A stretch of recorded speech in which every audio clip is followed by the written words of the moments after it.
this is where that yellow texture is from for the women. Can you tell me what is that yellow texture of the women and what the ribs have to do with it? Mike is yours. Thank you very much. First of all, scientifically speaking, the verse. Let me jump in here for a minute. Before you answer that question, just hold one moment.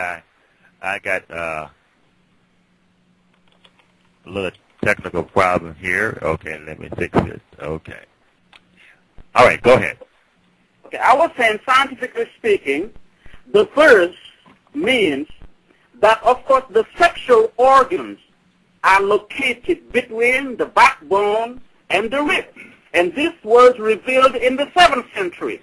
And science just could not talk about it because they were at not that level, because Prophet Muhammad came with a message that was beyond the level of science or anything that came from man. Now, you read that hadith you were talking about that Ibn Kathir is referring to, and I will tell to you to be sincere enough to accept the truth when it is mentioned. If you go to that same hadith in the books of fiqh, go to a book, since you are familiar with our books, then go to Bulugh al-Maram, which is a book of fiqh written by Al-Hafiz Ibn Hajar al-Asqalani, and you will see that hadith was also reported by Maymuna, the wife of Prophet Muhammad, peace be upon him, radiyallahu anha wa radaha. This is how it goes.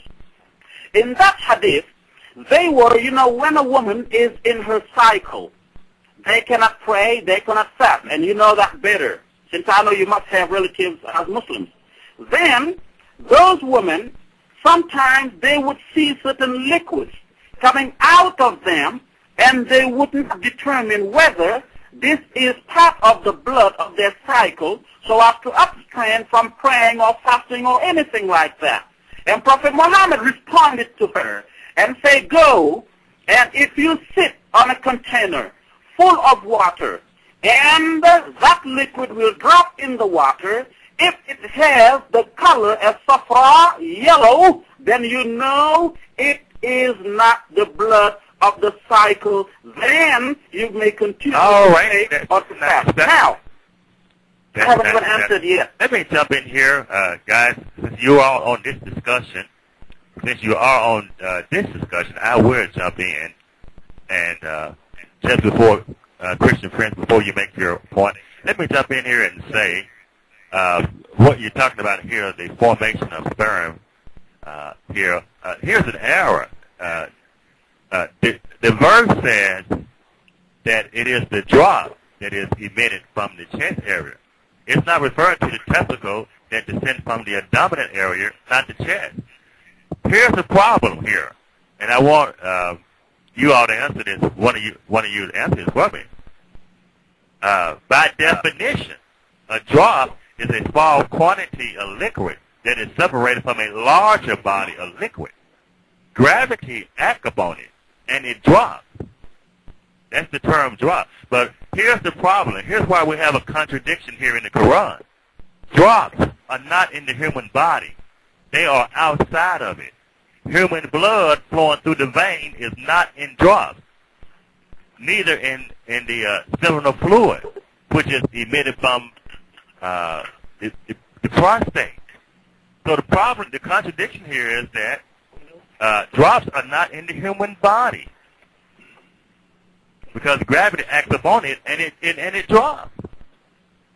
So that seminal fluid, it is the seminal fluid that carries the sperm from the testicles as it exists the body, as it exits the body, then form drops.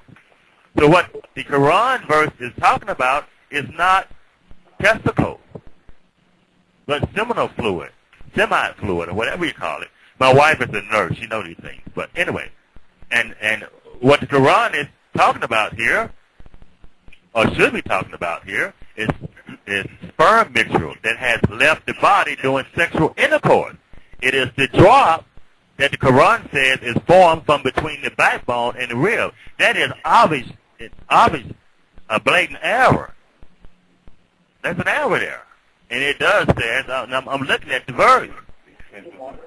It does say he created, now let man but think what he has created. He is created from a drop emitted proceeding from between the backbone and the rib.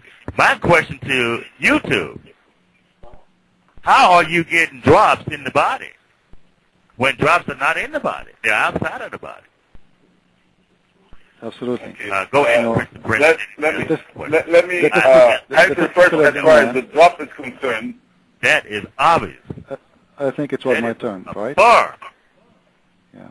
Being medical, scientifically correct there. Go ahead, Chris, your mic. Okay. Actually, if I heard him correctly, he mentioned the name of the book. This is the name of the book he mentioned. I will post the link. You will see that what he said about the explanation of the verse in there, it's not exist. Open the link, and you can see by yourself. And if we go to the book of Al-Razi or any explanation he wants in Arabic, I can show you that even Al-Razi is giving us more details, and those details, they are really scary. Even Al-Razi, he is saying that the ribs of the women, they are the place where as a station for the sperm of the women. Like the sperm of the women. According to this, the Quran is saying that the women, she have a sperm. This is a sperm. The woman, she don't have a sperm. Who said that women have a sperm anyway? This is a huge mistake. And if there is something is coming from her ribs, what is that thing will create the baby? The womb of the women is down, all the way down. There is no need to say, from the backbone and the ribs, the backbone of the man and the ribs of the women. If you see in here, the word between, which means baina, it's not saying from between this location to this location. No, it says between the man backbone and the women ribs. It's not between the backbone of the same body, the same human. There's two humans.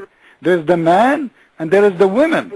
So the Quran is saying to us that gushing fluid is coming from between two parts. The part of the man, which is the backbone, and the part of the woman, which is her ribs. And this is a very, very huge mistake.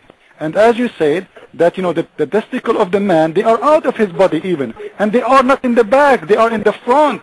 They are totally in the opposite direction, and they have nothing to do with the backbone.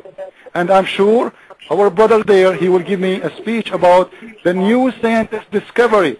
The science, we go to school, I have degrees. I am not someone, he is coming from the street and is, saying to you, I am like, all of us, we go to school, I respect you. But what you are saying to me, it's against even what your prophet saying. You can open right now any explanation you want. I have all the explanation of Sunnah, and I'm assuming that you are a Sunni. You can start from Al-Faruz, بحر العلوم، النكت العيون، معالم التنزيل، المحرر، زيد المسير، تفسير القرآن ابن عبد السلام، مدارك التنزيل، الباب التأويل، البحر المحيط، التفسير، غرائب القرآن، الجواهر. Anyone you want, and you will see all of them, they agree with me, not with you. So it's very clear that you are trying to cover a huge mistake in the Quran, but I think you fail. Thank you.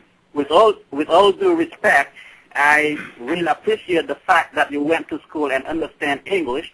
And Mr. the moderator, it looks like you're taking a position in this debate, and I would like to correct the